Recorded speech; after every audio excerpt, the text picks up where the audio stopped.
margir hljóta að vita þessar mundir að þá flokkur Pírata stofnaður beinlínis vegna höfundaréttarmála. Forseti, ef ég kaupi til dæmis Raunheimabók í dag, þá hef ég fullan rétt og getu til að lána mörgum þessa bók og ég vil, án þess að þurfa að biðja útgefanda heimild, eða ég sé skilgreind sem glæpamann. Forseti, eftir tilkomu internetsins þá hefur svo menning að deila meðal vina, jafnvel stafrænna vina og vandamanna á milli heimsálfa og hugverkum, fæst yfir á annað stig og auðveldara er að deila hugverkum en áður.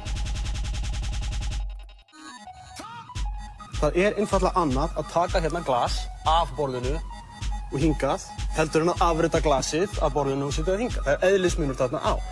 Og við sem erum í tölvubransanum og netbransanum, við vitum þetta, við skiljum þetta hvernig sem við vinnum við þetta. Við bjuggum til internetið, við vitum hvernig það virkar.